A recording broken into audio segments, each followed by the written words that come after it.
damos la bienvenida al profesor José Escalona, quien nos va a acompañar a partir de hoy en el módulo de pedagogía.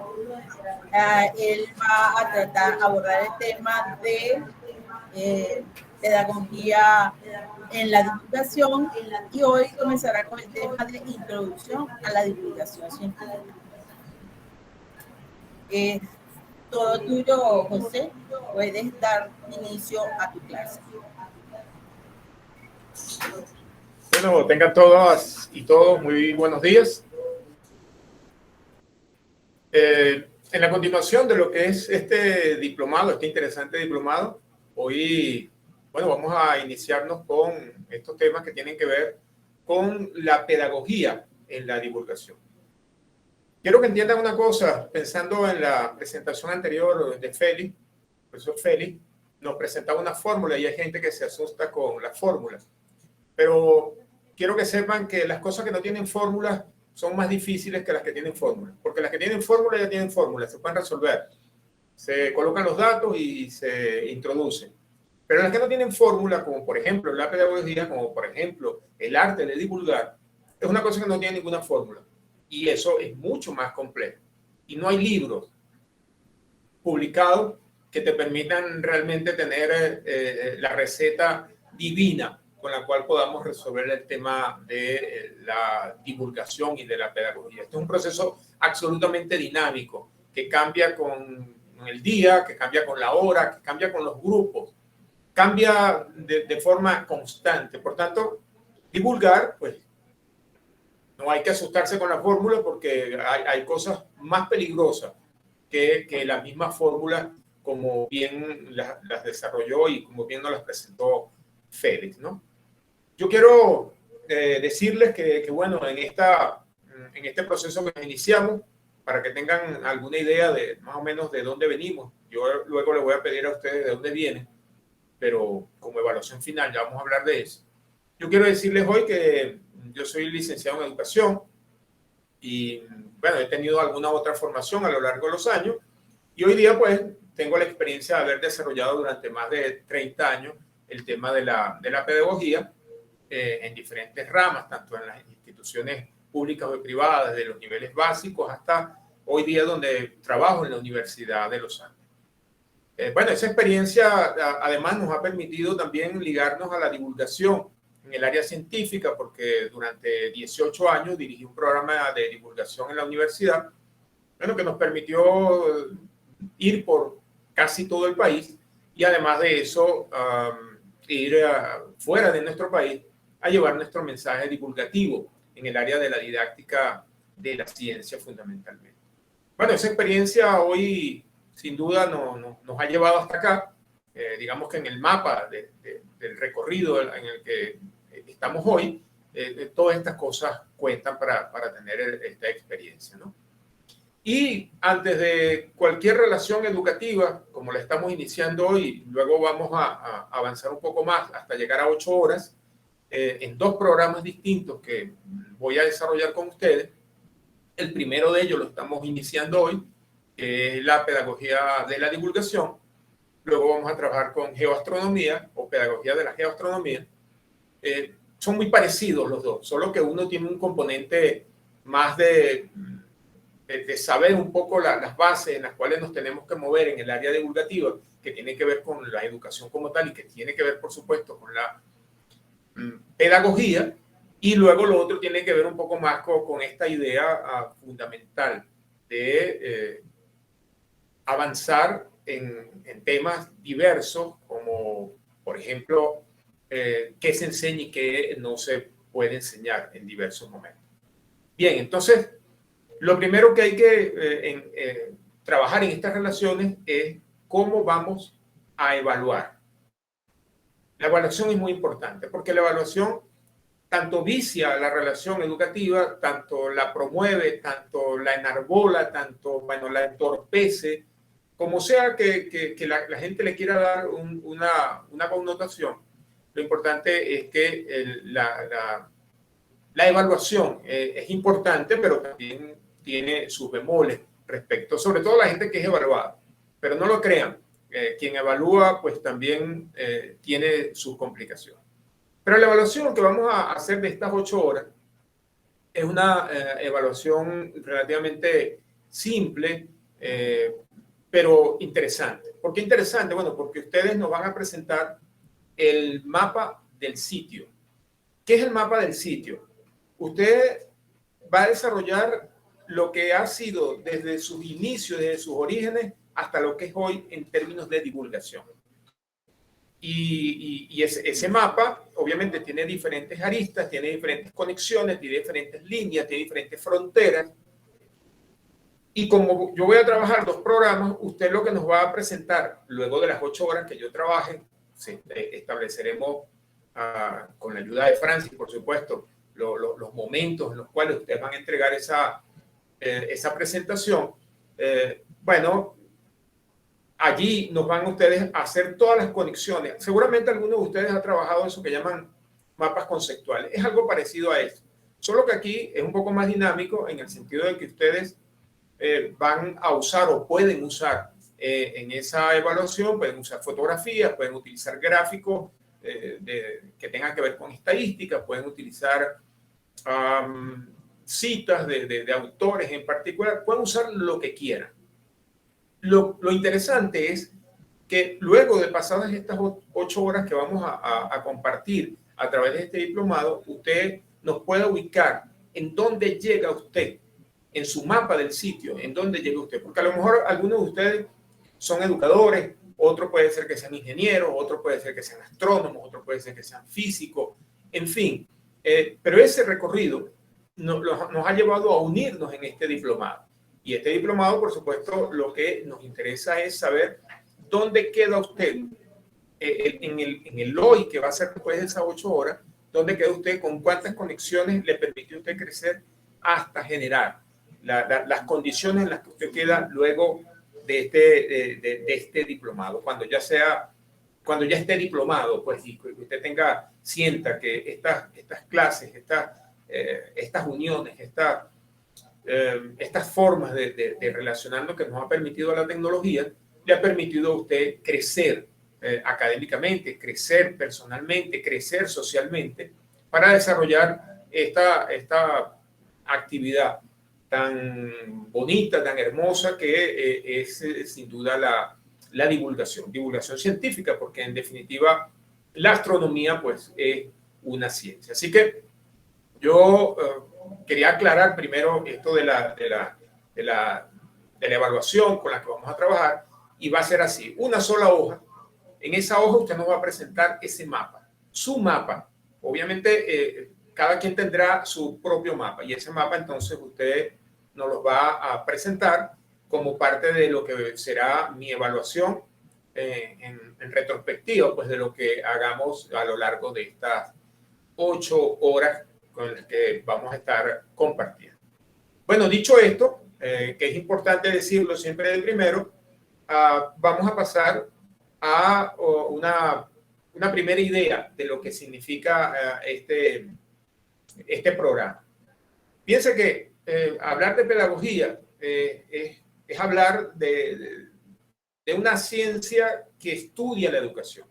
Pero yo no voy a referir primeramente a eso. Yo voy a irme a esto, y esto es una travesura mía, por supuesto, hablar de divulgología, porque eso no existe, eso no está en ningún diccionario.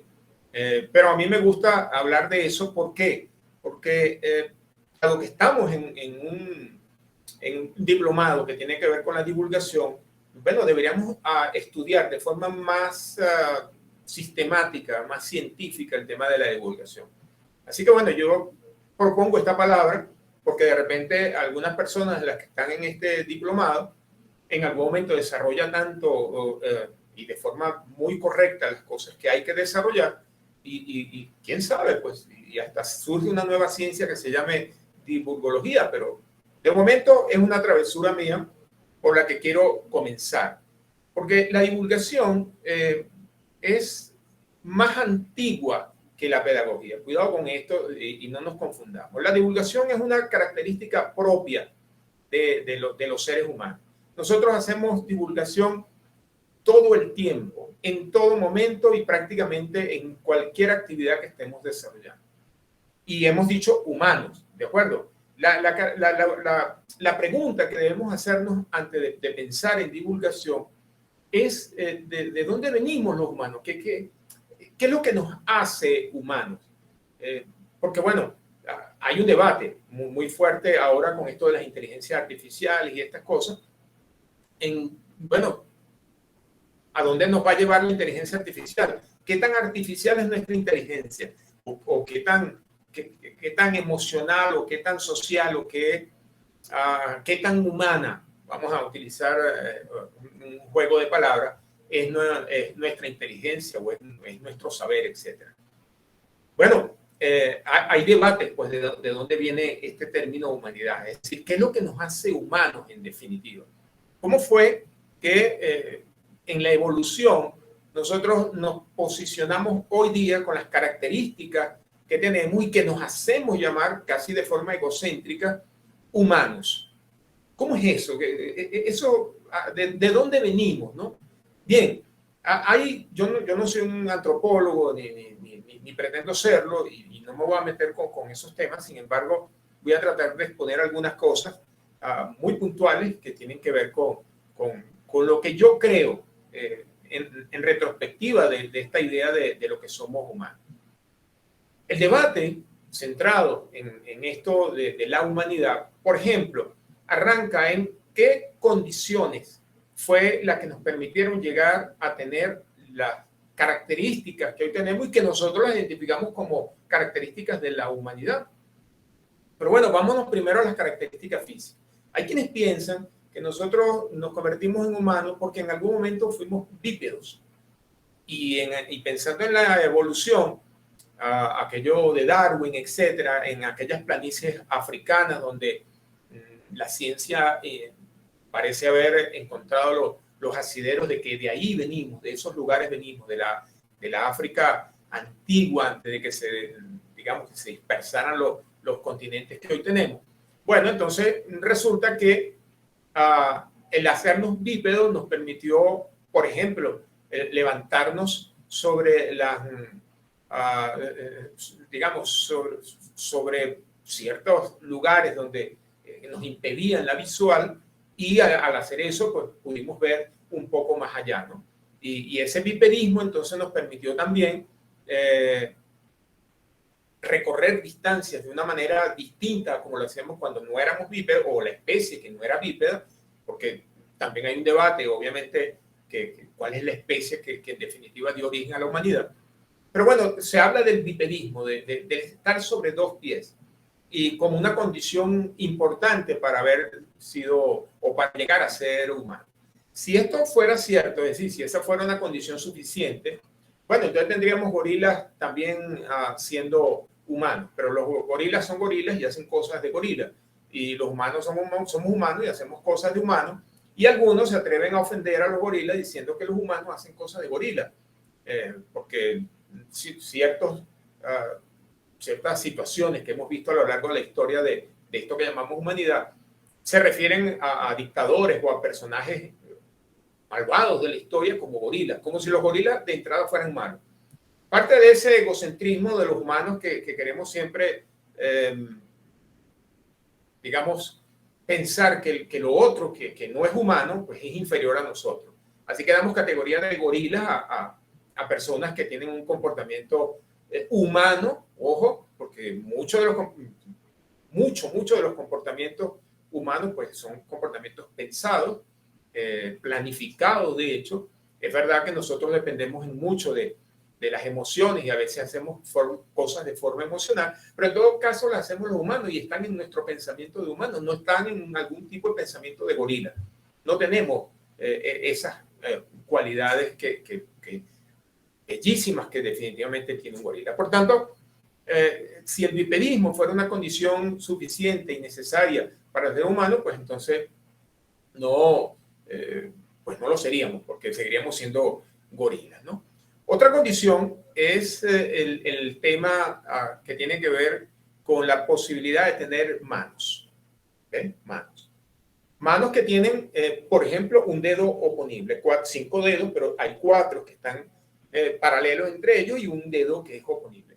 Esa característica de tener manos con un dedo oponible nos permitió, sin duda, hacer muchas cosas con la mano. Desde convertir cosas en herramientas, como un palo, que se convirtió en una herramienta en definitiva, o una piedra que también la pudimos asir y la podemos asir porque la mano tiene esas características. Entonces aparece el tema de la herramienta, que lo vamos a revisar hoy muy someramente porque forma parte de la reunión siguiente, pero esa cualidad entonces de tener manos, y de hecho tener 2 manos, nos permite entonces asociarnos a lo que ya habíamos dicho. Bueno, el bipedismo, tenemos 2 pies, podemos caminar, podemos recorrer grandes distancias, podemos migrar a cantidades enormes de cosas. Y las manos pues nos permiten generar herramientas y hacer trabajos disímiles. Las manos hacen muchas cosas, ¿no? Ahora, si eso fuera una condición suficiente para el ser humano, bueno, los bonobos y los chimpancés entonces pues también serían humanos, porque también tienen manos con dedos oponibles, también son capaces de coger palos, de coger piedras y lanzarlas y usar esas cosas como herramientas. Pero más allá de eso, incluso si las herramientas asociadas al tema de la mano fueran suficientes para ser humanos, bueno, entonces tendríamos que aceptar que ciertas aves, por ejemplo, que usan su pico, por ejemplo, o sus patas para recoger cosas que les permiten usarlas como herramienta, bueno, entonces tendríamos que las aves pues también serían humanas. Y las aves son aves y hacen cosas de aves, y los chimpancés son chimpancés y hacen cosas de chimpancé. Pero los humanos somos humanos. Por tanto, el tema de las manos tampoco es suficiente para pensar que eso es lo que nos permitió ser humanos. Así que llevamos 2 descartes, ni los pies ni las manos. Bueno, pudiéramos pensar en los ojos, y estamos pensando desde lo físico, ¿no? Bueno, nuestra visión es estereoscópica. Tenemos 2 ojos, ¿verdad? Funcionales, que miran hacia adelante y que tenemos un ángulo de visión lo suficientemente amplio que está alrededor de los 180 grados. Quiere decir que tenemos una visual al frente muy importante, lo que nos permite discriminar entre distintos objetos, distintos colores, distintas formas, pero además, dado que tenemos ese par de ojos funcionales, la visión de un ojo comparada con la visión del otro ojo en el quiasma óptico nos ha permitido que podamos medir una cosa genial, que es la profundidad.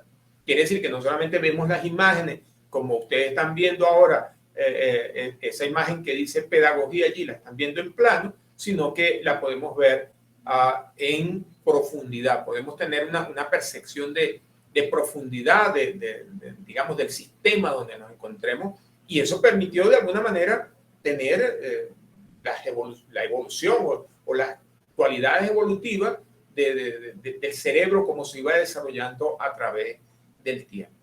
Pero si fuera por la visión, pues ya hemos hablado de los gorilas, ya hemos hablado de los chimpancés, que también tienen visión estereoscópica, o pudiéramos hablar incluso de algunas aves rapaces que también tienen visión estereoscópica, que tienen una visión superior a la nuestra en términos de distancia, en términos de profundidad, en términos de colores. Por tanto, no pareciera ser tampoco la visión una condición necesaria para ser humanos. Se viene entonces una que le gusta mucho a la gente, ¿no? La mente.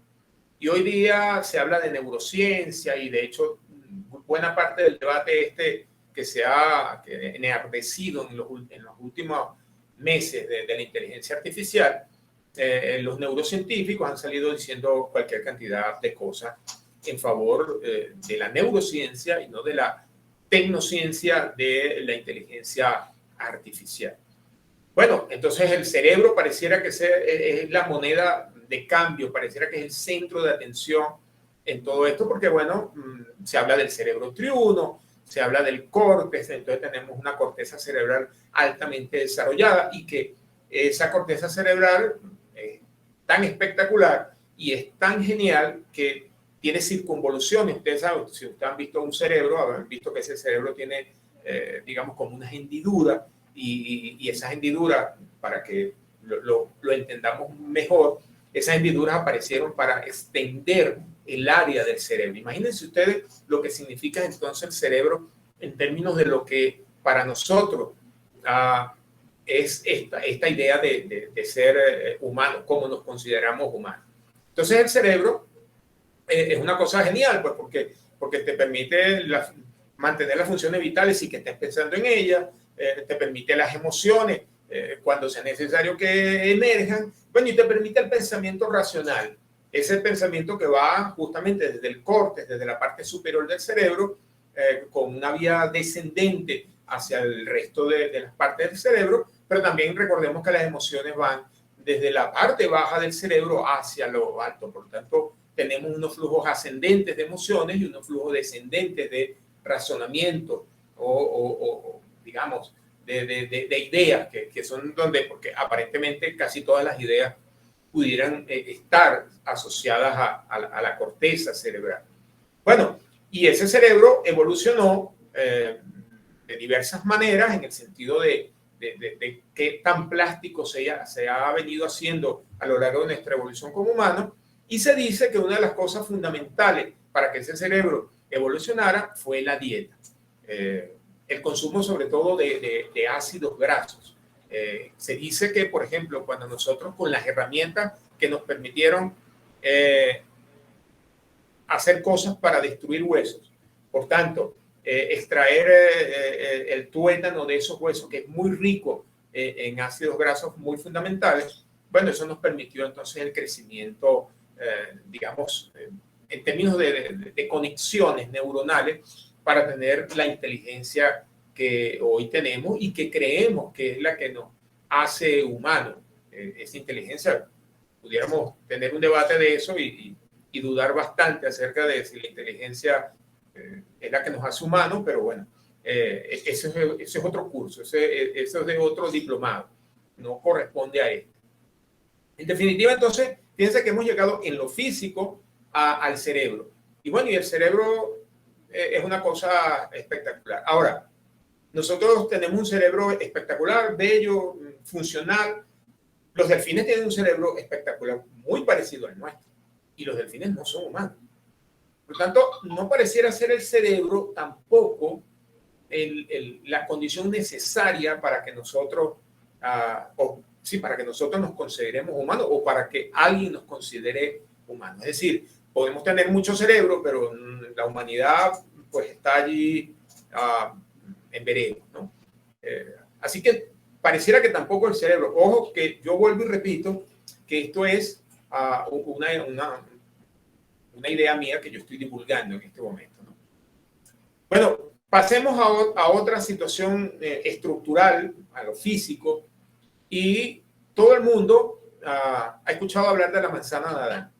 Y cuando, por culpar a los hombres, porque los hombres siempre somos culpables de alguna cosa, ustedes saben que es así, ¿no?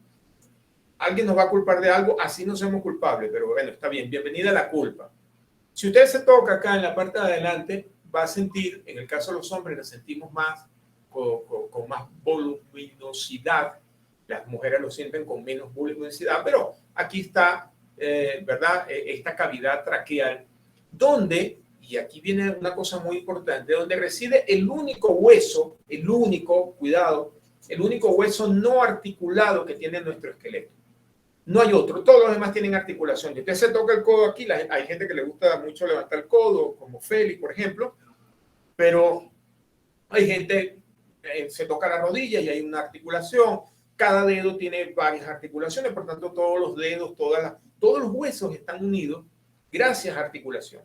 Bueno, hay un hueso acá en la garganta que no está unido a nivel cartilaginoso, pero no tiene articulación con el resto del esqueleto. Ese hueso se llama el hueso hioides. Y ese hueso es muy importante porque en ese hueso se ancla, se ancla una parte del cuerpo que, Dios, es espectacular, la lengua, sin duda. La lengua, miren que la lengua es la lengua. se pueden decir muchas cosas. Se podría hacer un diplomado sobre la lengua, pero tampoco corresponde a esto. Pero Profesor, esa posibilidad que tiene la lengua de anclarse en un hueso, en el hueso hioide, es lo que le ha permitido la versatilidad a la lengua para que haga las cosas que hace, y hacer las cosas que hace permite que la caja fonadora de distintos niveles de sonido, y eso ha permitido algo espectacular. Ha permitido el lenguaje. El lenguaje. Profe, disculpe, ¿hay cambio de... Nos mantenemos con la misma? Las láminas no han cambiado, no han cambiado la parte. No hay problema. Seguimos. Correcto. No he cambiado lámina. Todo lo estoy diciendo a capela. No hay problema. Ya vendrán los cambios de lámina. Vamos en 25 minutos apenas. En esta lámina bueno, quizás no lo dije. Ya nos vamos a tardar mucho en esta lámina. Nos hemos tardado bastante. Más de 20 minutos. Porque teníamos que hablar de esto, del origen de la humanidad, y en el cual estamos llegando a alguna clase de conclusión que no es una conclusión conclusiva, vamos a decirlo así, para hacer una repetición de términos que es válida. Pero entonces, el hueso hioide, estamos hablando del hueso hioide, donde se ancla la lengua, nos ha permitido el lenguaje. Y miren que esto es espectacular. Cuando un niño nace, el hueso hioide, como todos los huesos, es un poco más blando, pero está un poco más abajo, no ha ascendido todavía. Eso permite que, por ejemplo, el niño pueda tomar pecho, pueda tomar tetero acostado. Yo le invito a que usted busque un tetero ahora cuando termine la reunión, o se tome, para no ir tan atrás en el tiempo y no recordar, sino porque de repente van a aparecer los pañales y entonces comenzamos a conectarnos con la vejez y la cosa se complica. No, trate de tomarse un vaso de agua acostado y verá lo que le pasa.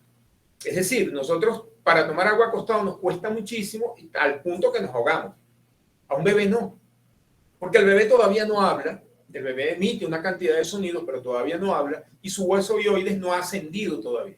Con los días, con las semanas, con los meses, el hueso hioides asciende y permite entonces que la lengua tenga una mejor movilidad, y esa movilidad le permite al niño desarrollar el lenguaje de esa lengua que hace cosas maravillosas. Por tanto, ese cerebro espectacular que tenemos, sin esa lengua genial que tenemos, que sirve para muchas cosas, malas y buenas, bueno, pareciera que no es una condición suficiente el cerebro, sino que sin la lengua no habríamos podido ser humanos. Ahora, pudiéramos venir al debate, pues, como lo he hecho hasta ahora. ¿Qué otros organismos tienen lenguaje? Bueno, todos, absolutamente todos, porque además todos divulgan, porque esa es otra de las cosas que nosotros, como en nuestro egoísmo humano, queremos hacer creer que los únicos que hacemos divulgación pues somos los humanos, porque bueno, somos chéveres, porque además utilizamos ropa de marca y tal. Entonces, bueno, eso somos lo que... No, cualquier cosa que se comunique por la vía que sea, la vía visual, la vía auditiva, la vía vocal, etcétera, incluso la vía química, vamos a llamarlo así, el tema hormonal, es muy importante. Eso es divulgación. Todo lo que se comunica es divulgación.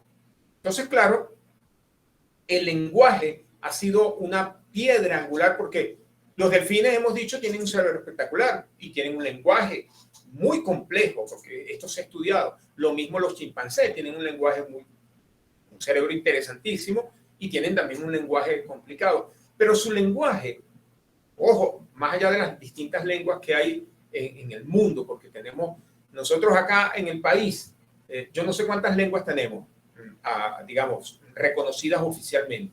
Pero, por ejemplo, mi abuelo era yarudo y hablaba lengua pumé. Así que, pues, esa es una lengua. Desgraciadamente, es una lengua que se perdieron muchos elementos, porque era una lengua hablada, no quedaron registros escritos. Así que prácticamente lo que queda de esa lengua hoy, hay textos que se han elaborado en los últimos años que tienen que ver con las palabras de esta lengua, para hacer que la lengua tenga algunos elementos escritos, pero buena parte del origen de esa lengua pues se perdió porque no era una lengua escrita. Y nos quedaron, miren cómo hay referencias, por ejemplo, de aztecas, de los egipcios, de los fenicios, etcétera, de cualquier cantidad de culturas que pudieron escribir sus lenguas. Y por tanto, escribir esas lenguas les permitió perpetuarse en el tiempo desde el punto de vista de su legado histórico. Así que la lengua es muy importante desde la divulgación. Cuidado con eso. Insisto, no es la única manera de divulgar. Francis nos ha presentado de forma brillante muy bien esta idea que tenemos de la inclusión sobre las diversas formas digamos, de hacer divulgación sin que tengamos que excluir a nadie. Si bien mucha gente se autoexcluye de la divulgación o mucha gente quiere entrar en la divulgación para hacer cosas que no son precisamente sanas, pero lo que nos interesa en este momento es que la divulgación depende en buena medida de los sentidos, y allí quería llegar. Entonces, un poco como conclusión de esta primera lámina, para entrar ya en el tema pedagogía, es que esta condición de ser humano no tiene que ver con una sola cosa, que sea física o que sea, digamos, estructural. Llegamos a ser humanos por una cantidad de cosas que tienen que ver con el bipedismo, con las dos manos, con un cerebro, ¿verdad? Con ojos y una visión estereoscópica y con un hueso hioides genial que nos ha permitido tener una caja fonadora que emite, bueno, cualquier cantidad de sonido en un rango que va desde los 0 a los 20.000 ciclos por segundo. Es decir, un amplio radio. Pero y eso, todas esas cosas, sin la emocionalidad, ¿nos permitiría ser humanos? Pareciera que no.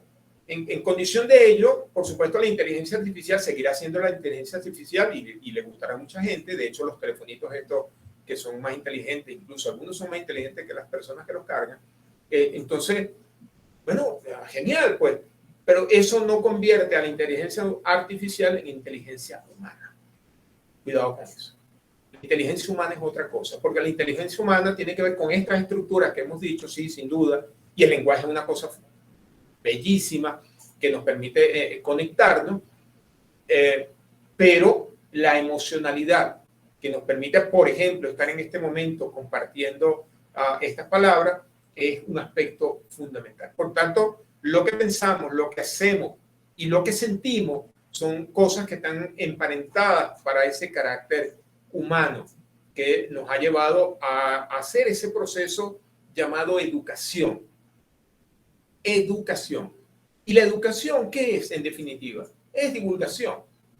Eso es la educación. Cuando una madre que no es educadora, que no sabe absolutamente nada de lo que son los postulados educativos, pedagógicos, didácticos, etcétera, da pecho a su hijo o le habla a su hijo en el vientre y establece una conexión emocional con esa niña o con ese niño, está haciendo divulgación porque le está transmitiendo desde su lenguaje las emociones que ella siente por estar embarazada o por tener ya a su hijo, a su hija, por tenerla allí en brazos. Entonces, le está comunicando no solamente la emocionalidad, sino que le está comunicando un lenguaje que el niño, que la niña va a aprender con el tiempo. Eso se le llama, por supuesto, ustedes saben, la lengua materna.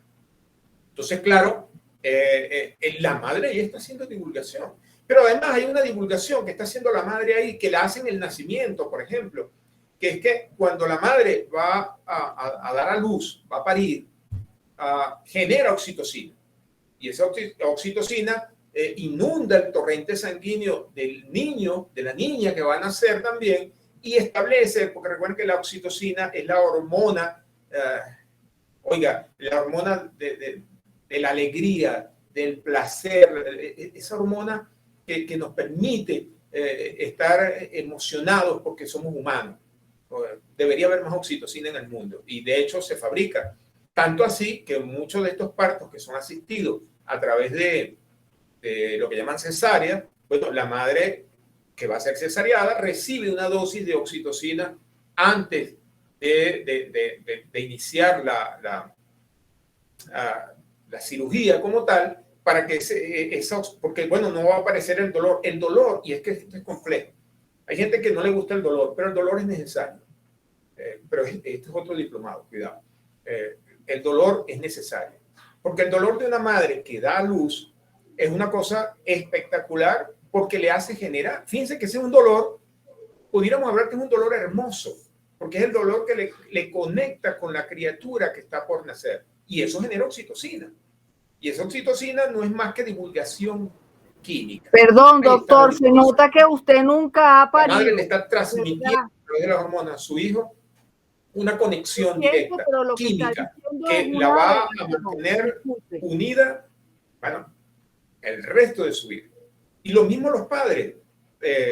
Un padre que recién ve a su hijo, a su hija allí, todavía con la sangre, todavía con los fluidos sobre el niño, y lo toca, hay una conexión emocional que te va a mantener unido a tu hijo el resto de tu vida. Por tanto, hay allí una forma de divulgación que nosotros rara vez entendemos, que es esto del tacto, de tocar. Eso es divulgación. Así que todo lo que hagamos de forma comunicativa, desde todos los sentidos, es divulgación. Y por eso yo me tomo el atrevimiento de proponer esta palabra de divulgología, de tal suerte que alguno de ustedes se anime y diga, bueno, no, yo me voy a ir por ahí, yo voy a diseñar la nueva ciencia de la esferita del mundo, va a ser la divulgología. Porque de ahí venimos todos. La pedagogía es un invento posterior a estos procesos de divulgación que los humanos necesariamente tuvimos que hacer para relacionarnos en clanes, en grupos, nómadas, no sé cuántos, cazadores. Imagínense a los primeros humanos que andaban recorriendo por allí el mundo gracias a que tenían 2 pies. Y entonces andaban recorriendo el mundo porque eran recolectores. Y entonces alguno de ellos vio una fruta y con alguna clase de seña, a lo mejor no estaba tan desarrollado eso. Yo digo, estamos hablando quizás de un primate, de nuestros amigos primates que son familiares nuestros cercanos, y le comunicó a los otros que había un fruto allí que ese fruto podía ser comestible porque andaban recolectando cosas. Hoy día es muy fácil comer, bueno, entre comillas, si hay plátano. Si no hay plátano no puedes comer. Desgraciadamente así funcionan las cosas. Y no es tan fácil salir a recolectar por allí. Entonces, bueno, pero imagínense a los que andaban recolectando que tenían que encontrar lo que iban a recolectar y para luego comérselo. Entonces viste una fruta, te la comiste y el que se la comió cayó muerto. Bueno. ¿Qué va a pasar con ese muerto? Ya no puede comunicar nada, ya no puede hacer divulgación. Y no puede hacer divulgación, pero quedan los que lo vieron. De los que lo vieron saben que esa fruta no se puede comer nunca más. No se puede. Si ese grupo se va de allí y se contacta con otro grupo, seguramente ese grupo le dijo al otro grupo que no era un grupo enemigo, le dijo, mira, si ves una fruta de estas características, eso no se come. Porque si te lo comes, claro, por supuesto, estamos hablando del lenguaje rudimentario, pero seguramente habían ya las descripciones para pensar en algún tipo de color, alguna cosa. Bueno, de tanto divulgar, de tanto sistematizar estas cosas de la divulgación, bueno, aparece ese proceso hermoso llamado educación. Educación. Y la educación tiene 2 ciencias anexas. Una ciencia en verdad, y la otra es una ciencia, digamos, que ahí tenemos un debate. Quienes estamos en pedagogía tenemos un debate casi a guantes por estas cosas, porque la pedagogía es lo que nos permite hacer educación de forma sistemática, estudiosa, sensata, en fin. Es la que sistematiza todo este proceso que llamamos educación, que es hermoso porque todo el mundo también hace educación. Si todo el mundo divulga, todo el mundo hace educación. Ahora, la pedagogía ya es una ciencia. Ya es donde los humanos comenzamos a decir, bueno, mira, pero es que tenemos que estructurar bien el asunto, tenemos que decir cuáles son las teorías, cuáles son las leyes, cuáles son los principios, cuáles son las cosas, y a eso se le llama pedagogía. La pedagogía, lo vamos a ver en un ratito, se vale de una ciencia anexa, yo le llamo ciencia, perdonen ustedes la arrogancia con la que uno puede tratar estos temas, pero a mí me gusta llamar a la didáctica ciencia, porque bueno, es que sin la didáctica no haríamos nada. Nosotros hoy día, aunque no lo podamos ver, esta cosa que yo tengo ahí presentando, que ustedes están viendo, que llaman lámina de una presentación, eso es una herramienta didáctica. Por mucha pedagogía que nosotros tengamos, si no tenemos esa herramienta, no podemos comunicar. Como pensemos en el divulgador del palo que sirvió para matar un pájaro. Bueno, esa herramienta fue la que permitió matar al pájaro, no solamente las manos, los pies, la visión, sino que la herramienta apareció. Y entonces nosotros tenemos que darle un gran valor a las herramientas. Y si bien la pedagogía es una cosa que nos permite meternos en ese mundo de cuáles son las teorías, cuál es aquello, qué es aquello otro, que nos permite estudiar de manera sistemática cómo es que se enseña en ese proceso de educativo, pero también lo que se aprende, que lo vamos a resumir de manera muy sucinta el día de hoy. Entonces, claro, fíjense cómo de la divulgología hemos llegado entonces a ese mundo que llamamos pedagogía, que tiene entonces algunos elementos importantes. Y bueno, paso a esta frase que ustedes pueden leer ahí, que tiene que ver con el mito de la caverna. Porque bueno, la educación como tal, como proceso, y la pedagogía como ciencia que estudia la educación, busca, y aquí debemos tener mucho cuidado, muy cuidadosos debemos ser con esto, pero busca sanar la ignorancia. A mí me gusta utilizar ese término, sanar la ignorancia. Y cuando digo sanar la ignorancia, quiere decir que el conocimiento que queremos es un conocimiento pensado, es un conocimiento que queremos que sea ese y no otro. Por eso es que yo digo que con esto de la ignorancia y del conocimiento hay que tener mucho cuidado, porque la arrogancia humana, el egocentrismo humano hace que nosotros enseñemos, que nosotros querramos que la gente aprenda cosas que es la que nosotros queremos. No necesariamente la gente que está aprendiendo quiere aprender esas cosas. Por eso es que el mito de la caverna, no sé si ustedes lo conocen, un grupo de personas estaban en una caverna, así que ahí lo que había era oscuridad, no se conocía lo que había afuera. Bueno, una de las personas que estaba allí en la caverna salió y vio el mundo. Y cuando vio el mundo, comenzó a estudiar ese mundo, a comprender ese mundo, y le gustó ese mundo a esa persona, al que salió. ¿De acuerdo? Bueno, esta persona se sintió tan bien con lo que vio allá afuera que volvió a la caverna. ¿Y volvió a la caverna para qué? Para rescatar a las personas que se quedaron en la caverna. Pero a esta persona les gustaba tanto como estaba. ¿Cómo es que llaman eso? El área de confort, la zona de confort. Estaban tan conformes con esa ignorancia que ellos tenían que incluso mataron a quien los fue a rescatar. Así que ese es el conocimiento y esa es la ignorancia. No porque nosotros, y aquí viene, por eso quiero prácticamente iniciar lo que reside en esto de la divulgación o la pedagogía de la divulgación. No podemos pensar nosotros con arrogancia y creer, y además querer. Una cosa es creer y una peor es querer hacer que la gente aprenda exactamente lo que nosotros queremos que aprenda. No, la gente va a aprender lo que necesita y lo que quiere aprender, no lo que nosotros queramos. Por mucho bueno, la mayoría de ustedes, estoy seguro, no todas, no todos, tienen hijos.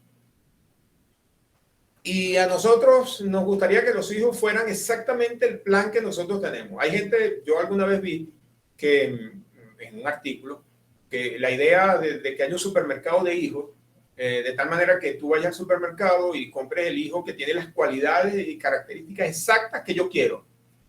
Bueno, los hijos no son exactamente eso. Los hijos son ellos, punto. Hacen lo que hacen ellos. Porque además tienen que tener el suficiente conocimiento como para ser independientes de nosotros. Y esa es la razón de ser de la divulgación, de la educación en definitiva, pero de la educación la gente aprende pues lo que quiere aprender.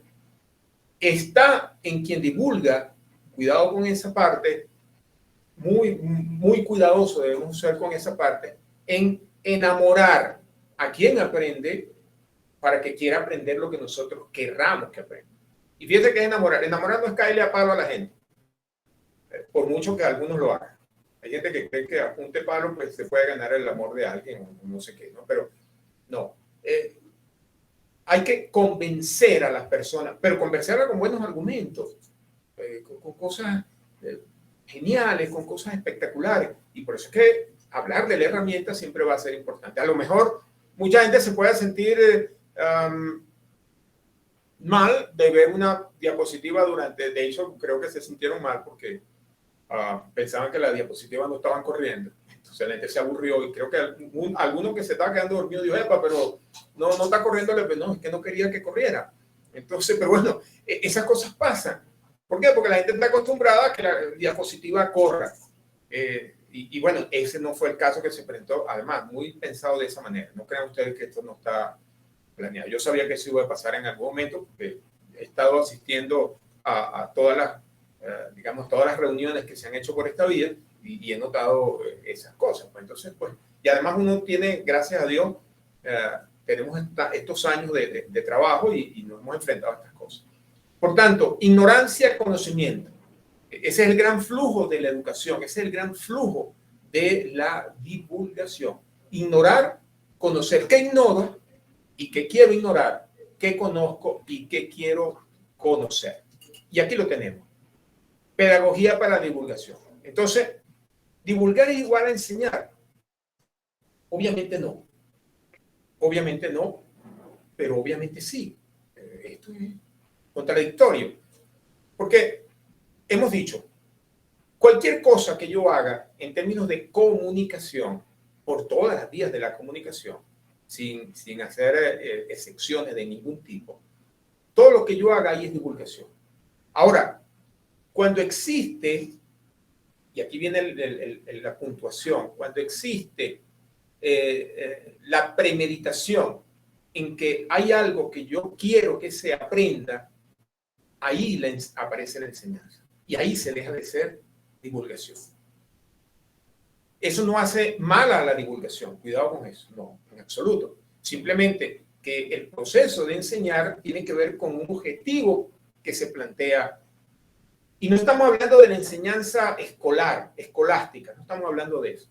Estamos hablando que un padre que es carpintero, como José, que le enseñó a Jesús el arte de la carpintería, bueno, le enseñó. Fíjate que no le estamos diciendo que le divulgó. Cuidado. ¿Eh? Jesús fue enseñado por su padre para la carpintería. Fue enseñado, no fue divulgado. Porque entonces el periodista que sale a la mañana o en la ¿cómo se llama? En la radio, a la tarde y habla cosas, vaya usted a saber las locuras que se pueden decir en la radio y en la televisión, esa persona hace divulgación. No hay duda de eso. Ahora, está enseñando. Es un debate. Es un debate y por eso es que ese debate es tan duro, porque ciertamente los medios son muy importantes para enseñar.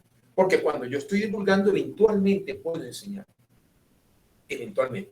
No todo lo que se divulga es enseñanza, ni todo lo que se enseña es divulgación. Porque buena parte de lo que se enseña tiene un plan, tiene unos programas, tiene unos currículos. Bueno, y entonces eso se vuelve, la gente le llama serio, ¿no? No estoy tan seguro de eso, pero por lo menos es una cosa estructurada. Parte de esa cosa que en psicología pues llamamos estructuralismo. Y bueno, entonces esa situación, esos caminos que nos permiten enseñar, nos diferencian un poco de divulgar. Hay gente que le gusta la chismografía. La chismografía es una forma de divulgar. No tenga nadie duda de eso. Y yo puedo enseñar a chismografiar. Eso quiere decir que hay gente que, si mi hija, por ejemplo, me vio en algún momento contando chismes sobre personas, mi hija pues, va también a desarrollar, mira, pero es que se pueden decir estas cosas y estos chismes y tal. Bueno, Pero un chisme, por muy bueno que sea el chisme, no es una forma de enseñar. No lo es. Insisto, recordemos que la enseñanza tiene que ver con la pedagogía. Y la pedagogía es la ciencia que estudia a la educación desde sus formas de darse, en los procesos, etcétera, ¿no? Divulgar es una forma. Y ahí es donde nosotros, los divulgadores, comenzamos a tener cuidado. ¿Por qué? Porque no podemos ser chismógrafos. Es decir, debemos darle por eso es que yo hablo de que la divulgación deberíamos cientificarla más. Perdón el uso de esa palabra extraña, ¿no? Pero, ¿por qué? Porque pudiéramos caer, cuidado, cuando se divulga, pudiéramos caer en el ámbito de la chismografía. Y quizás, yo no lo sé, tengo la intuición de que una parte importante digamos, de este diplomado es que comencemos a relacionarnos en el lenguaje, no a hablar un mismo idioma. No se trata de eso, pero que comencemos a tener conexiones en el idioma que estamos hablando, para que la divulgación tenga esas raíces que nos interesan, en este caso, de la ciencia, de la astronomía, porque fíjense con el profe Félix lo que ocurría, pues la gente se asustó con una fórmula. Yo no sé cuántas personas andan divulgando una fórmula. Bueno, sí, es posible, digamos, una fórmula médica, que la planta tal se cocina con no sé qué cosa, y bueno, yo hago divulgación. Ahora, enseñar implica que yo vaya más allá de esa planta y de ese proceso, y que me busque a una persona al menos o a un grupo y trabaje con ellos en las formas muy particulares con las que se prepara aquel brebaje, que sirve para la fiebre, que sirve para el dolor, yo qué sé. Por tanto, enseñar tiene unos pasos. Y algunos de esos pasos son parte de la divulgación. Son parte de la divulgación. Pero no son lo mismo, aunque por eso yo dejo, y perdonen ustedes que yo me exprese de esta manera, pero a mí me gusta dejar las cosas así, porque esto es parte del debate, ¿no? Es decir, yo creo que divulgar es muy parecido a enseñar, pero no es igual. Usted puede tener otra apreciación. Para usted a lo mejor enseñar es igual a divulgar. Y hay quien dirá, sobre todo seguramente algún doctor en cosas educativas, dirá que, bueno, no, la divulgación es la divulgación, esos son un grupito de personas que andan por allí. Ajá. Ustedes saben, para denigrar, porque esto de los grupos, la gente es así, ¿no? Esos somos los humanos, esos somos los humanos. Entonces, bueno, yo dejo la puerta abierta. Usted decide. Recuerda que usted tiene que hacer un mapa del sitio. Usted decide qué tan igual o qué tan distinto o qué cosas las emparentan a la divulgación con la enseñanza. Y aquí comenzamos con una cosa que de entrada, a mi entender, nos diferencia mucho a los divulgadores de los enseñantes. Lo tenemos ahí abajo, grupos etarios, dice. Grupos etarios son los grupos de edad. Pensemos en que andamos en el astrobús y vamos a la escuela X. Ajá, y entonces estamos allí en la escuela X, en el astrobús, y resulta que vamos a atender, los primeros que recibimos son niños de preescolar. Imagínense ese grupo etario. El lenguaje que voy a utilizar para hablar con esos niños va a ser igual que cuando recibamos los niños de sexto grado. No puede ser igual. Esa es una dificultad que, insisto, algún profesional de la educación puede pensar que la divulgación es algo vulgar. Cuidado. Esto puede estar en la mente de alguien, ¿no? No es así. Porque esto de la divulgación es serio. Cuidado, esto es muy serio, porque yo no puedo tener un lenguaje igual para universitarios que para preescolares. Quiere decir entonces que yo como divulgador tengo que tener un lenguaje amplio, tengo que tener una cultura muy vasta, tengo que tener unas cualidades muy importantes para poder hacer así, cambiar el discurso de un grupo al otro.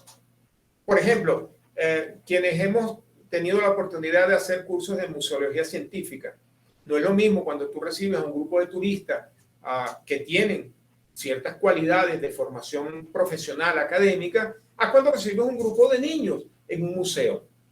de ciencias, por supuesto. Entonces, claro, ¿qué estamos diciendo? Sí, estamos haciendo divulgación, pero eso es muy difícil. Es decir, cambiar el discurso de un ratito al otro, pensando en los grupos etarios, ya esa es una dificultad que no tiene necesariamente el proceso de enseñar. Sobre todo, estamos hablando del proceso de enseñar este típico, el escolástico, el de las escuelas. Bueno, ¿por qué? Bueno, porque la educación, que es una educación prusiana, ustedes saben, con esos pupitres, con esas cosas, con esa tal, bueno, entonces el niño está uno detrás del otro, entonces el profesor los mira, la maestra los mira, y bueno, sabe que esos niños tienen cierta edad, porque además la psicología de Piaget, porque además Vygotsky, porque además todas esas cosas que son parte de la pedagogía, nos han dicho que, bueno, que el niño aprende a tal edad, aprende tales cosas, a otras edades aprende otras, tiene unas emociones aquí, tiene unas emociones para allá, y entonces, bueno, ahí estamos. Entonces, pero el enseñante, el docente de la profesión, pues, por ejemplo, ahora que ha terminado el año escolar y se iniciará pronto el siguiente, siempre hay un proceso en las escuelas que es muy traumático. Ese proceso implica de que los profesores tienen que cambiar de secciones en las que estaba. Entonces, bueno, a mí me tocó tercero, no, que eso es difícil, ¿qué tal? Y a otros, no, hermano, a mí me tocó primer grado, y no, yo lo estoy pasando chévere y tal. Esas son las diferencias que hay. ¿Por qué? Porque no va a ser lo mismo tratar con niños de primer grado que con los de tercero, que con los de sexto grado. Fíjense entonces que el profesor, el que enseña, la profesora, la maestra, el maestro, se va a pasar todo un año o todo un semestre, bueno, lidiando con un mismo grupo etario. Eso es. El divulgador no. Así que esa es una dificultad que debemos tener muy en cuenta los divulgadores, porque ahí nos diferenciamos de los educadores. Ahí nos diferenciamos en nuestro proceso divulgativo del proceso de enseñar. Entonces, justamente, el divulgador versus el educador, y ese es un debate boxístico, porque no en balde estamos en este diplomado sobre divulgación. Esto es un diplomado sobre educación, no es un diplomado sobre didáctica de la ciencia, esto es un diplomado sobre divulgación. Entonces, pudiéramos pensar, porque además solemos pensar de esa manera, dicotómica me refiero, por eso lo he presentado aquí en dos colores, la dicotomía del educador, el educador que se confronta al divulgador. ¿Quién es mejor? ¿Quién da más golpes? ¿No? ¿Quién se prepara mejor? Bueno, yo celebro que, por ejemplo, estemos en este diplomado de divulgación, porque sí creo que la divulgación es un asunto muy serio que tiene que ser llevado con seriedad. Y nada mejor que los procesos educativos formales para que, bueno, para que comencemos a tener unas bases de trabajo apropiadas para abordar lo que nos corresponde, que es la divulgación. Ahora, el divulgador es una cosa, el educador es otra.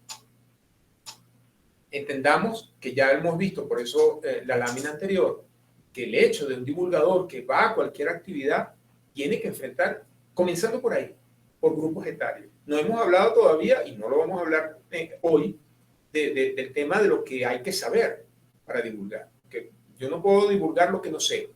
Eso ni siquiera es chisme, yo no sé qué es, pero lo que yo no sé no lo puedo divulgar. Yo debo saber algo para poder divulgarlo.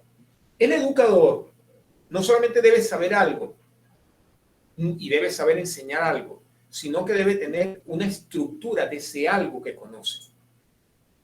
Una estructura muy acabada, muy acabada. ¿Por qué? Porque aparece entonces una cosa con la que tenemos que lidiar en este mundo que está fastidiosamente organizado de la forma en que está, pero que es interesante por demás. Las profesiones. Yo, por ejemplo, soy licenciado en educación, mención química y biología. Eso quiere decir que me especialicé, quiere decir que el educador es un especialista. Bueno, ¿por qué no los divulgadores pudieran ser especialistas también? Especialistas en divulgación. Y por eso el diplomado. No crean que esto es presignarse nada más. Pero bueno, los educadores, hay carreras de distinto tipo en educación. hay gente, digamos, hay educadores en física, educadores en biología, en química, educadores en educación física, educadores en preescolar. Hay una especialización, es decir, el educador estudia para ello. Y es importante que estudie, ¿por qué? Bueno, porque es un proceso muy delicado, nada menos y nada más que la educación, y la educación es lo que construye a los países con base en lo que quieren ser las sociedades de ese país. Si la sociedad de ese país quiere ser X, desarrolla una educación X para lo que quiere. Si nosotros, por ejemplo, en este momento histórico del país, diseñáramos una educación para el ambiente, para proteger a nuestro país, bueno, eso sería genial porque entonces tendríamos una educación ambientalizada, una educación pensada en lo ambiental, para cuidar. Bueno, yo me imagino que en una situación como esta, todas las personas serían protectores de la naturaleza. En consecuencia, nada menos y nada más que abordadores de la salvaguarda del mundo, que es de todos. El mundo no es solamente nuestro. Entonces, ahí estamos. Los países desarrollan unos currículos y desarrollan una educación, y cuando hacen eso, piensan en los educadores. Por tanto, comienzan a desarrollar carreras que tienen que ver con los educadores. Que hay cosas que no van a trabajar los educadores, lo van a trabajar desde la divulgación. Bueno, ese tiene que ser un plan, e insisto, por eso este diplomado. Porque entonces hay un plan nacional que tiene que ver con la divulgación de la ciencia, que tiene que ver con la divulgación de la astronomía, y que es genial. Yo quisiera, por ejemplo, que hubiera un plan nacional con un diplomado, por ejemplo, en conservación de cuencas de ríos, y que todo el mundo lo pudiera hacer. Porque mira que estamos teniendo muchos problemas con las cuencas de los ríos. Y estamos metidos, por ejemplo, en un tema que llaman cambio climático global, que bueno, en este momento, en esta oficina aquí donde yo estoy, esto es Mérida, Mérida, ¿qué tal? Pero aquí hace calor. Y no solamente que aquí hace calor de forma natural, sino que tenemos hasta un aire acondicionado modular por allí, y resulta que no es lo suficientemente poderoso como para enfriar el lugar. Pero es que no debería enfriar el lugar. Mérida es Mérida. Mérida es fría por su propia naturaleza histórica. Bueno, pero Mérida ha venido cambiando. Mérida está hoy casi 4 grados por encima de la temperatura de cuando yo llegué a estudiar a esta ciudad venido de los llanos. Entonces, bueno, el educador tiene que ver entonces con una estructura social, con unos planes de país, y se diseña carreras para que estas personas que estudian esas carreras egresen como educadores en cosas muy, muy particulares. Yo insisto, yo no me voy a sumar a si eso es mejor o peor. Yo no quiero que hoy quede la sensación de que el divulgador es peor que el educador, o que el educador es peor que el divulgador. No se trata de eso. Cada cosa es lo que es.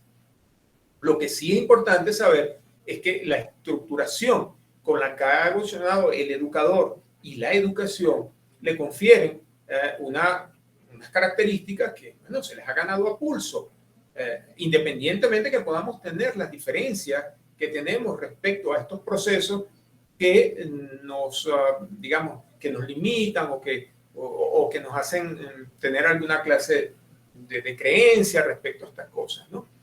Pero lo que no queda ninguna duda es que hay alguna diferencia entre las dos cosas. Una cosa es ser divulgador, otra cosa es ser educador. Que hay parentescos, hay muchos parentescos. Que debemos de repente pensar en una mejor manera de llevar la divulgación, seguramente. Como es seguro que debemos pensar en una mejor manera de llevar nuestra educación, me refiero a la educación de este país.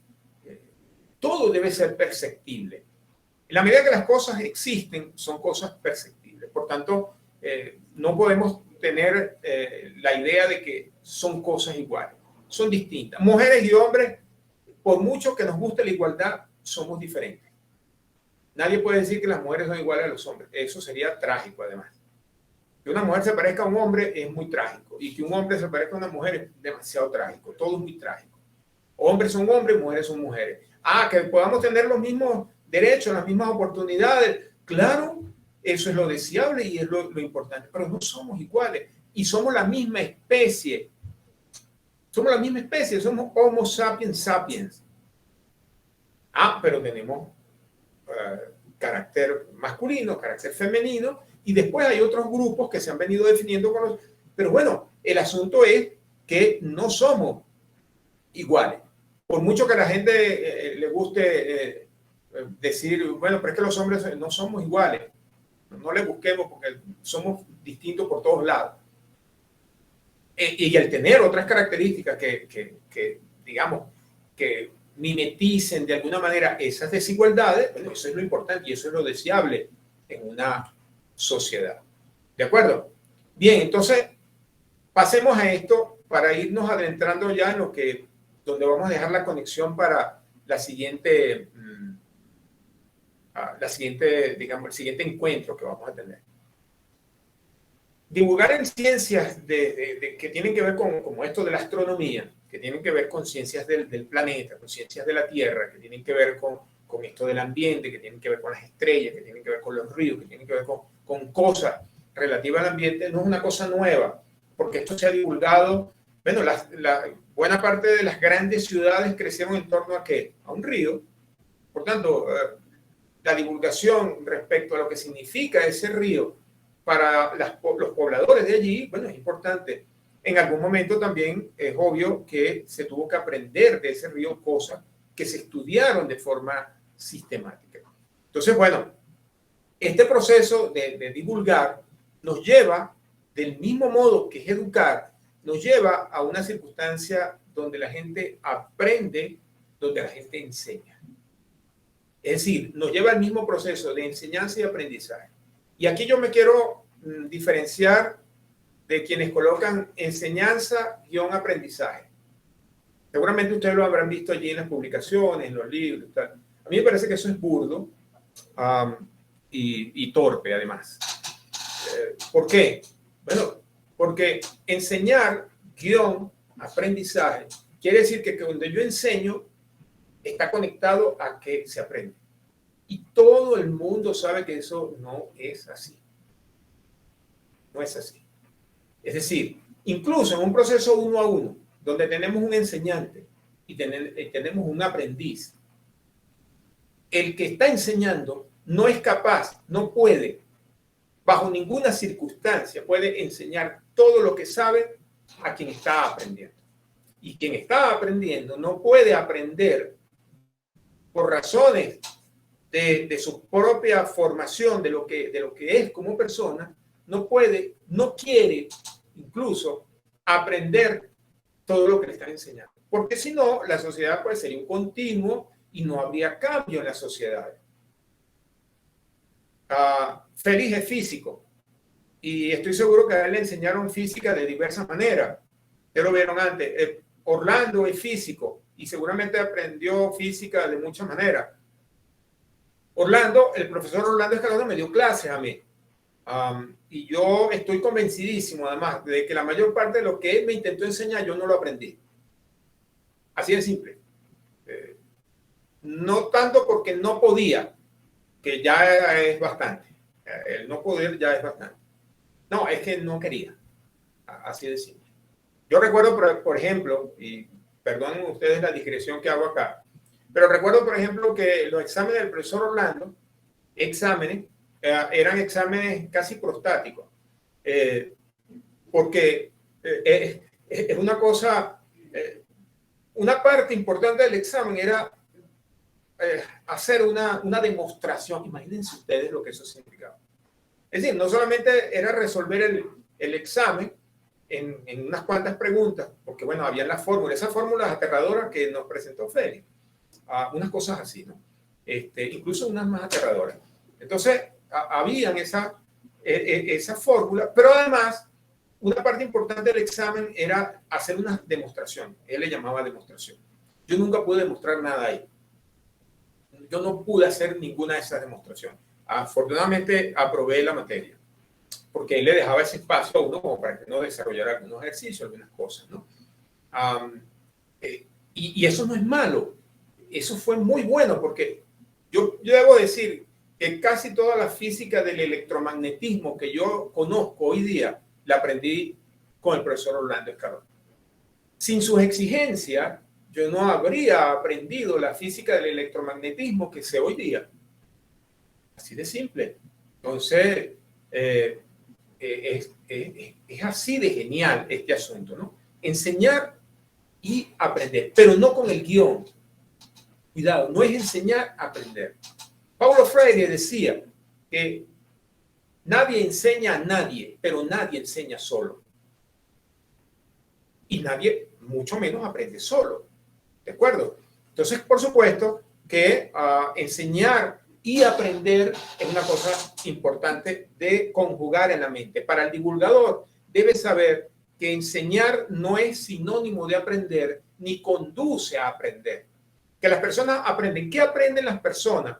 Bueno, lo que quieran aprender, lo que estén dispuestos a aprender. Un divulgador tiene una ventaja que no tiene el docente, ojo, que es que las personas que llegan a sus cursos, a sus reuniones, etcétera, bueno, están ahí porque quieren. Quieren aprender. Imaginemos que estamos allá en el MASE. Y entonces en el MASE hay una cantidad de cosas que se dicen sobre la historia de la astronomía en este país, etcétera, los telescopios. Muy bien, genial. Bueno, las personas que fue ahí, la mayoría, no todos y no todas, van porque quieren aprender sobre eso. Por tanto, se aprende lo que se quiere aprender. Claro, ahí viene la idea de que en el discurso yo debo tener las capacidades de conectar a la gente con lo que yo quiero que aprenda. Entonces, aparece lo que enseño. ¿Qué es lo que enseño? Todavía nosotros no vamos a trabajar eso. Eso es materia de la segunda, de la segunda reunión, del segundo meeting que vamos a hacer, ¿no? Porque de eso se trata, ¿no? De este Google Meet. Entonces, del segundo meeting que vamos a hacer, abundaremos un poquito más, no mucho, sobre qué se aprende y qué es lo que enseño. Porque lo que aprende no es lo mismo, lo decíamos, no es lo mismo lo que aprende un niño de preescolar a lo que aprende un niño de sexto grado. Por tanto, lo que yo enseño, vean esa línea quebrada que tienen ahí, lo que yo enseño no es lineal, lo estamos entendiendo. O sea, por eso mi debate y mi discusión y mi rechazo a enseñanza-aprendizaje. Esa no es una línea recta, eso es un camino quebrado, muy quebradizo. Porque entonces obviamente yo me preparo para lo que quiero enseñar. Ahora, las personas que yo quiero enseñarles eso que yo sé, ¿querrán aprender eso? Tengo que preguntármelo como buen divulgador que quiero ser, si las personas quieren aprender eso. Ahora, para decir que enseño, pues entonces, ahí viene la razón de ser un poco de este diplomado. Porque el que enseño debe unirnos en una idea común de decir, bueno, ¿cuántas cosas queremos enseñar sobre la ciencia del planeta, sobre la astronomía, sobre una cantidad de cosas que, bueno, nos interesan?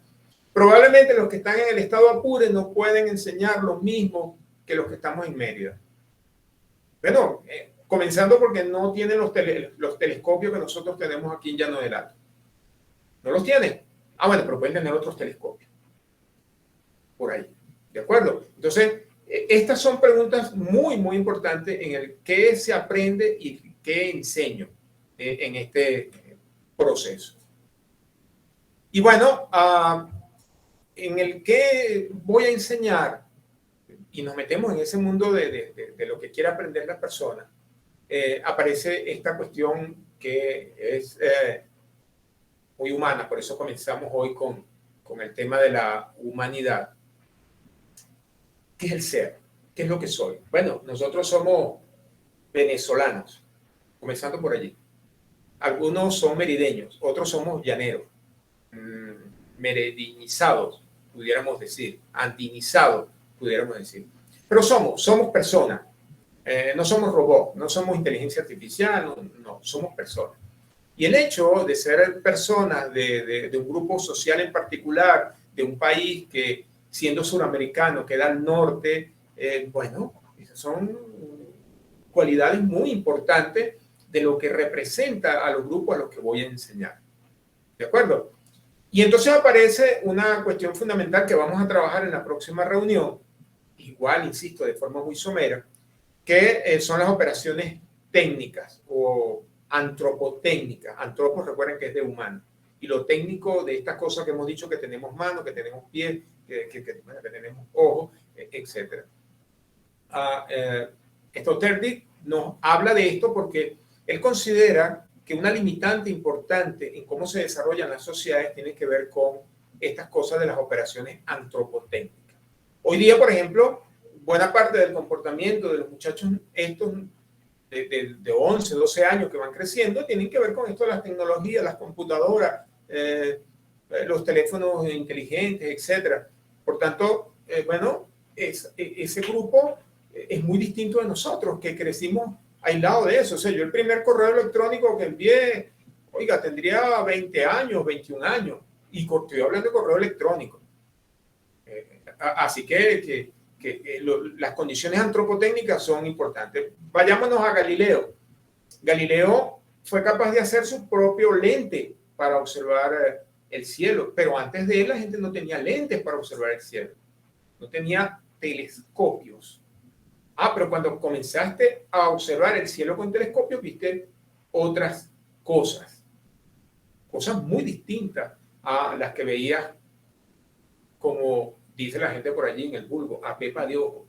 Lo que veías con el uso de tus ojos no era igual a lo que veías. Por tanto, las condiciones antropotécnicas son muy importantes. ¿De acuerdo? Y esas condiciones antropotécnicas y técnicas como herramientas para explorar lo que sea, bueno, pasan por diversidad de cosas. Yo puedo tener telescopios, microscopios, puedo tener aparatos de infrarrojo, puedo tener aparatos de resonancia magnética nuclear, puedo tener lo que sea, pero en definitiva lo que estoy explorando y es tratando de sacar información del ambiente. Es información que me interesa a los efectos de conocer el planeta, porque aquí ya para ir despidiendo un poco comienzo a meterme con este tema de que es muy bonito explorar el universo en tanto podamos saber mucho de este planeta. Hay especies extintas que la humanidad no conoció porque no había aparecido la humanidad, pero hay especies extintas que han sido extintas por la propia humanidad. Por tanto, algunos humanos no conocimos esas especies porque otros humanos se encargaron de acabarla. Así que esto es complejo, ¿no? Es decir, las herramientas son importantes, pero hasta dónde la herramienta te permite hacer cosas que sean útiles o inútiles a los efectos de lo que pretendes como divulgador o como educador. Pero bueno, en todo caso las herramientas son importantes. No será lo mismo un profesor sin un pizarrón, no será lo mismo un divulgador sin de repente una hoja de papel donde pueda hacer algún dibujo de la representación aquella que quiere tener sobre las cosas que desea que la gente más o menos trabaje. Y bueno, esos son los encuentros divulgativos. Por tanto, en los encuentros divulgativos nosotros requerimos de herramientas, requerimos de una formación, requerimos de unos grupos de apoyo, requerimos de una estructura ¿cómo se llama?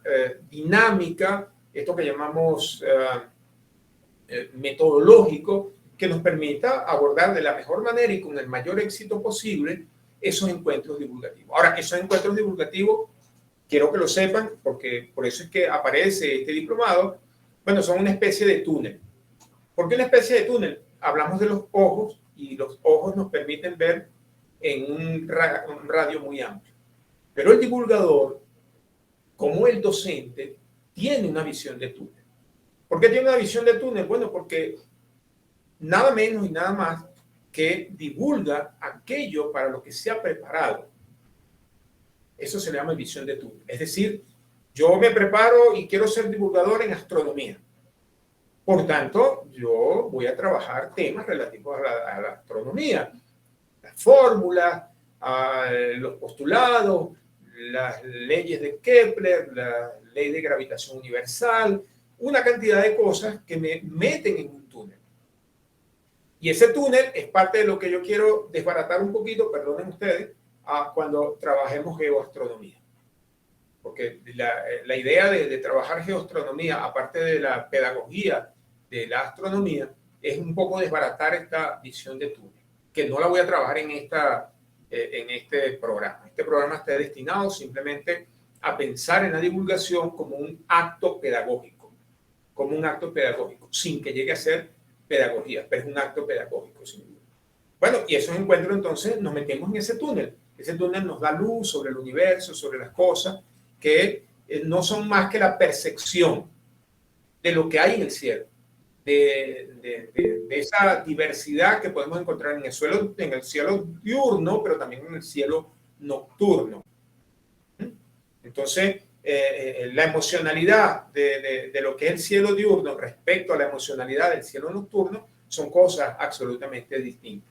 Pero en definitiva, la divulgación de la astronomía, la divulgación de la ciencia tiene que ver con la percepción. ¿Qué es lo que yo percibo de los alrededores, de ese ambiente en el que estoy inmiscuido, de ese cielo? Y eso obviamente cambia con el tiempo. Por eso la intención de colocar de fondo este asunto del tiempo, porque además no es lo mismo ver el cielo con las cefeidas a verlo sin cefeidas y así por el estilo, ¿no? Porque además, y esto es un asunto importante, bueno, nuestra existencia es efímera. Pasamos por aquí y tenemos una parte de tiempo prestada.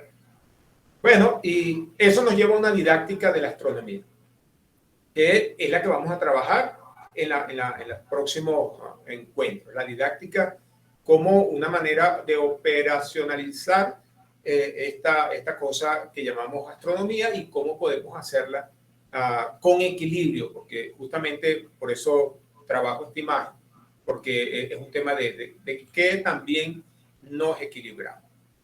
Bueno, y la gran ventaja que pueda tener, si ustedes se imaginan una ventaja para la divulgación y que debe ser ejemplo para la educación, es que el aula no es una frontera. Los divulgadores no tenemos aulas. Nuestras aulas son el astrobús, son el MASE, son los pasillos de una escuela, son el patio, son cualquier cosa, porque estamos hablando de divulgación en general, cualquier cosa donde podamos creer que hay una información importante por divulgar es un espacio ideal. Pero no está el aula. Así que esa es una limitante que tienen nuestros panas, nuestros amigos educadores, que tienen una limitante en el aula. Si bien algunos nos hemos podido escapar un poco del aula cuando hacemos educación, y bueno, eso es así, pues siempre uno puede lograr algún escape. Como de repente también los divulgadores podemos abordar las aulas y trabajar de forma distinta, gracias a la didáctica, el tema de las aulas. Bueno, llegamos hasta acá. Entiendo que estamos en el tiempo justito y bueno, no sé, comentarios y preguntas de ustedes. Por su atención, en verdad, muchas gracias. Bueno, terminó la charla del profesor José Escalona y si son tan amables pueden ir solicitando el derecho de palabra. Mientras tanto, pues les puedo ir haciendo algunos comentarios. Va a haber van a responder las respuestas, valga la redundancia, Félix y el profesor Escalona. Había por acá un comentario, José, que era con respecto a la tarea, que no lo entendieron mucho. Si por favor lo aclara, si es tan amable. No te escucho. Un momento. Había un comentario que decía sobre cómo era la tarea que usted iba a solicitar. Ese era el primer comentario, que le explicaran, que no quedó claro qué iban a hacer, cómo le iban a plantear. Ok.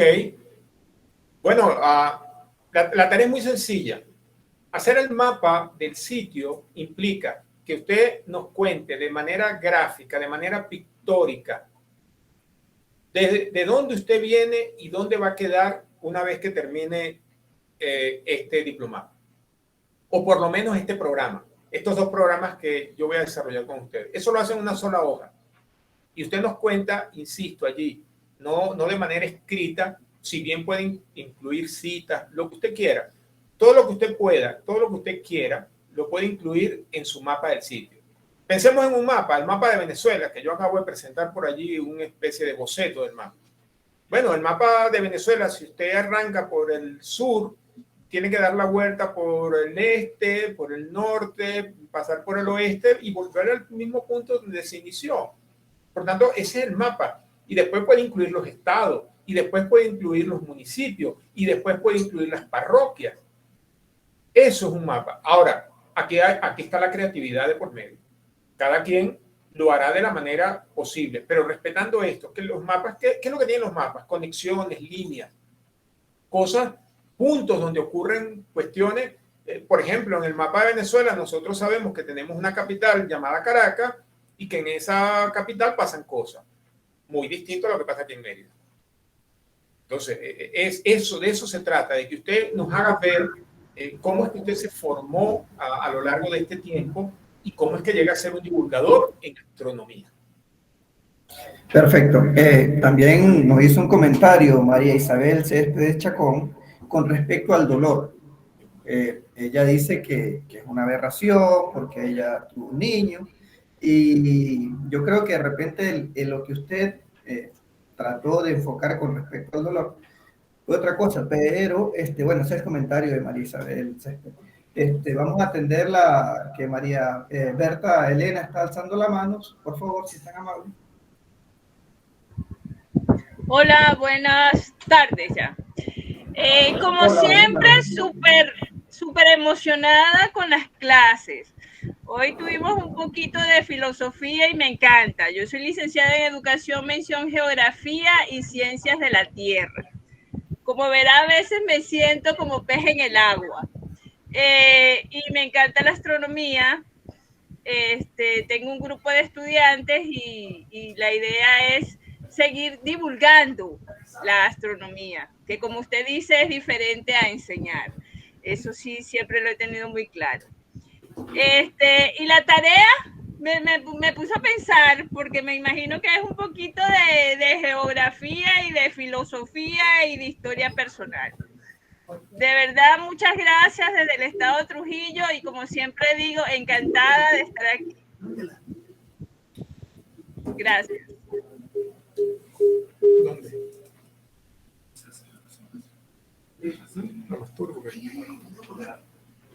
Dale, Escalona. Escalona, tiene la palabra, José. Bueno, no, agradecer en verdad la atención y lo importante aquí es que ustedes tengan, digamos, esa virtud que hasta ahora han tenido de estar conectados por esta vía y de abocarse a lo que va a ser las distintas evaluaciones que van a tener. Y esta, se los digo, en particular es muy sencilla porque tiene que ser con su vida. Esto no es una cosa extraña ni nada que usted no pueda hacer. Yo estoy seguro que todo el mundo va a hacer unos trabajos geniales y nosotros estamos aquí justamente para eso. Ok, por acá hay varias preguntas que le quedaron a Félix en el momento que Félix dio su charla. Entre ellas era un libro para recomendado, bueno, eso es una pregunta, un comentario. Y la otra era, hipotéticamente, de César Díaz, hipotéticamente hablando, ¿cómo sería ese pequeño movimiento del Sol dentro de la Vía Láctea? Me imagino que había otro comentario anterior, pero no lo tengo acá a la mano. Eso por un lado. Y María Alicia Rojas solicita, perdón, ¿alguien más quiere, o si está César Díaz para complementar su pregunta, si es tan amable, César? César está por ahí. No es nada. Ajá, ahora vamos con comentarios. Hablan sobre la divulgación, lo que es divulgar. Ah, sí, César Díaz ya está. Si es tan amable, César, tienes el derecho de palabra. Sí, buenos días, Carlos, ¿me copias? Fuerte y claro, César. Bien. No, era en torno a que el profesor Félix destacaba que había un movimiento pequeño que daba el Sol, que no se consideraba obviamente porque lo consideramos como el centro, ¿no? Pero que se veía un movimiento pequeño. Lo que me llama la atención allí es bueno, saber si ese movimiento se puede representar dentro de la propia Vía Láctea, pues. Esa es más o menos la pregunta. Bueno, mira, no sé si me está oyendo, porque... Sí, correcto. ¿Me está oyendo César Díaz? Afirmativo, profesor. Ok. Ok, mira, realmente, como te dije, el movimiento que tendría el Sol en un baile, en esa danza del Sol y los planetas, es una cosa muy pequeña, poco detectable. De hecho, no creo que ni siquiera con un telescopio con filtro lo pueda detectar. Generalmente se detecta por otro tipo de observaciones. Y si lo comparas con el tamaño de la galaxia, lo único que vas a decir es que el Sol se mueve junto con la galaxia, se mueve a través en torno al centro de la galaxia, pero ese bamboleo es muy difícil que lo puedas ver a esa escala. De hecho, un bamboleo muy pequeño. O sea, imagínate lo siguiente.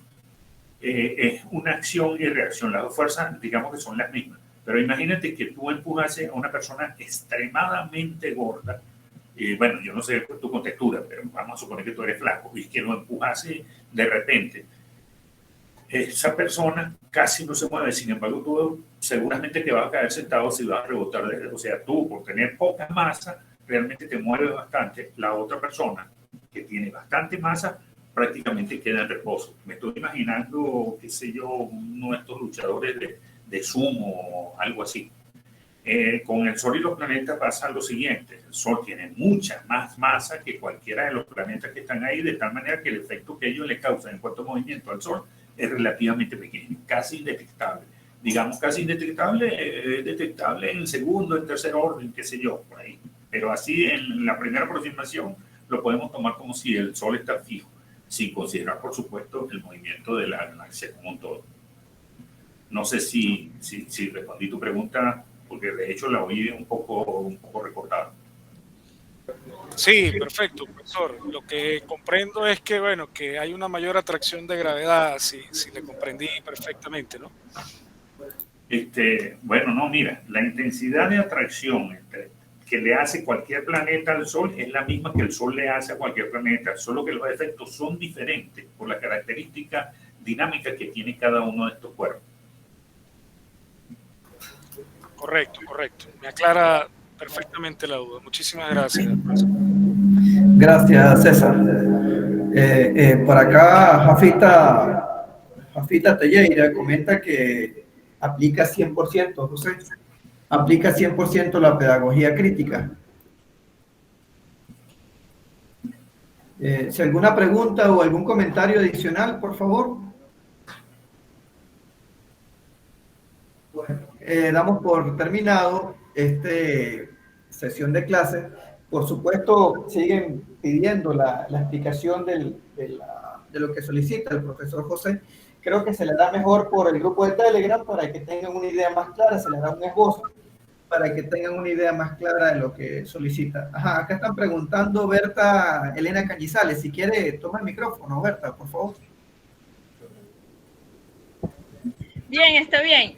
¿Que para cuándo es la tarea y a dónde la envío? Me imagino que me van a mandar algún correo o algo para enviar. Ya le responde. Claro, Berta, va a haber un correo donde la vas a poder enviar, pero eso no es todavía. Este diplomado no ha terminado. En el caso mío, me estoy iniciando apenas lo que van a ser las 8 horas. Yo no he consultado todavía con Francis, que es la coordinadora digamos, de este módulo, pero yo estoy seguro que esto se va a alargar al menos, no sé, 15 días, un mes, una vez que finalice mis horas, es decir, el programa, o incluso cuando termine el diplomado. Yo no lo sé, porque, vuelvo y te repito, yo esto no lo he conversado con Francis, así que no sé en qué momento se van a entregar las evaluaciones. Yo de momento lo que le puedo decir a todos es que vayan construyendo su mapa del sitio. Dado que hay, digamos, algunas siguen habiendo dudas, lo cual es justo y necesario porque resulta que probablemente este tipo de evaluación no la han hecho antes. Bueno, yo voy a comenzar en la próxima entrega, me voy a detener siquiera unos minutitos a explicar un poco más sobre esto, tratando incluso de ver si les presento algún ejemplo. A mí no me gustan los ejemplos, sobre todo si vienen de mí mismo. Trataría de hacer alguna cosa muy general, porque los ejemplos son sin duda una amenaza a la inteligencia. Cuando uno presenta un ejemplo, todo el mundo quiere hacer las cosas como el ejemplo que uno presentó, y eso es muy grave porque eso no tiene que ver con la creatividad. Y aquí una de las grandes elementos que vamos a evaluar en este trabajo es la creatividad. ¿De acuerdo? Sí, usted nos presenta el mapa del sitio, pero de la forma más creativa posible, porque en definitiva usted lo que nos va a enviar es una imagen al correo. Una imagen que usted va a tomar con su teléfono, que la va a escanear, yo qué sé. Pero vaya haciendo su mapa. Cada quien sabe su historia, su recorrido y lo que está haciendo ahora. Ese es el mapa. Perfecto. Bueno, de todas maneras les recordamos que pueden enviar al correo la información.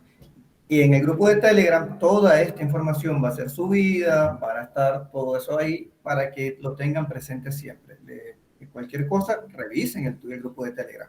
Acá hay una pregunta para Félix. No sé si Félix la está leyendo en ese momento o la leo yo, no sé si la lee Félix. ¿La leo yo? Ok.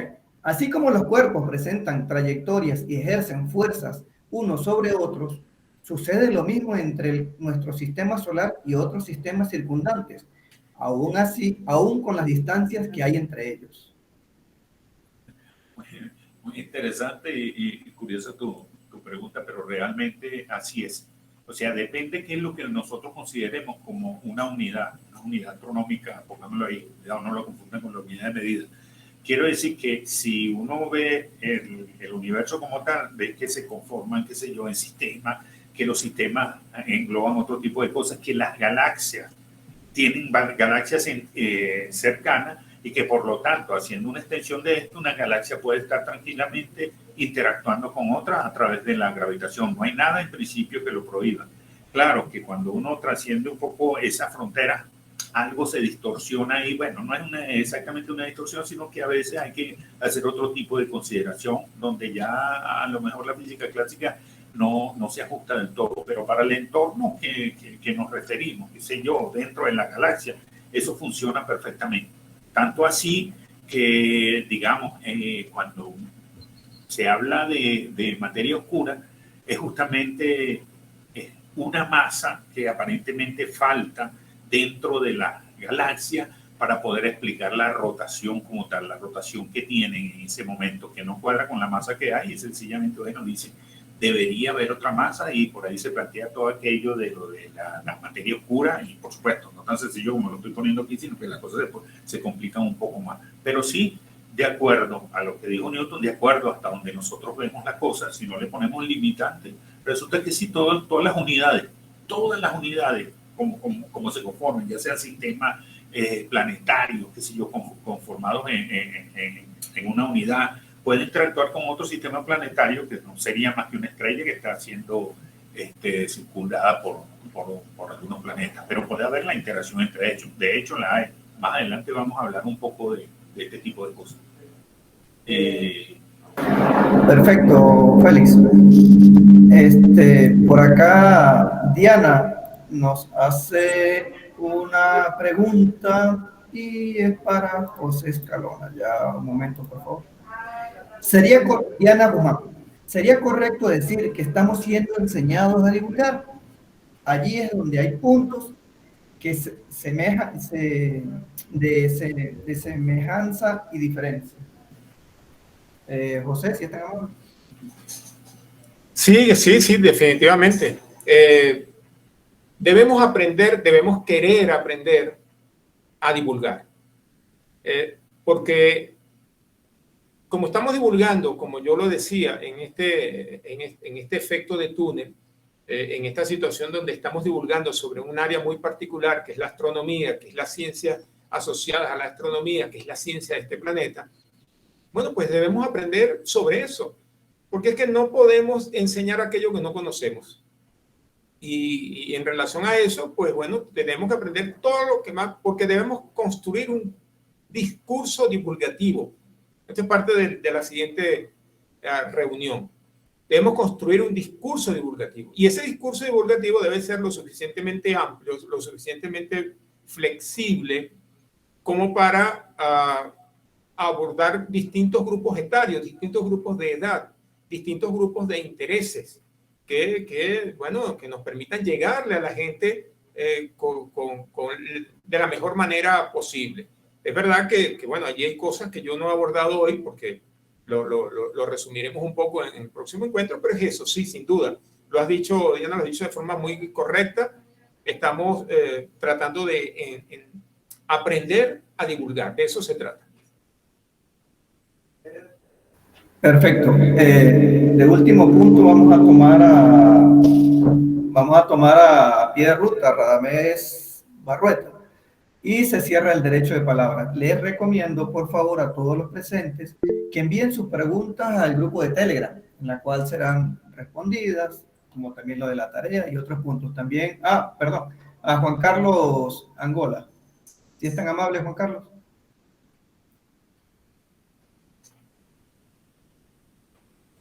Juan Carlos, ¿me oye? Hola, buenas tardes. Hola, Juan Carlos. Sí, ¿me escuchan? Saludos, Carlos. Saludos a los profesores José Félix y José Alberto. Mira que me contenta escuchar la conferencia de ustedes el día de hoy, el tema del día de hoy.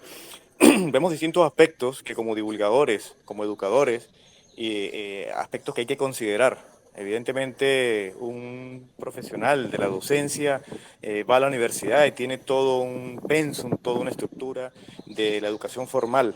El divulgador muchas veces es autodidacta, muchas veces consulta de una manera aleatoria, pudiéramos decir, los recursos que le van llegando a su vida. Un documental de Carl Sagan hace 40 años, luego una revista, luego un libro, luego lo que escuchó en una conferencia. Pero por supuesto quiero llegar al punto donde este diplomado que está en construcción y de verdad que le damos el toque venezolano, le damos la particularidad, la necesidad que tiene Venezuela, porque podemos evaluar lo que hay en Chile, lo que hay en Argentina, lo que hay en México, lo que hay en Europa, pero en Venezuela evidentemente esto es necesario, este diplomado y otros más estudios son necesarios para la formación del divulgador y evidentemente del educador. Entonces celebro que esto se esté dando en Venezuela y que lo estemos haciendo todos partícipes de ello. Felicitaciones a todos y quería hacer ese comentario y agradecido profesor José Alberto, profesor José Félix. En mi caso como ingeniero me he topado con el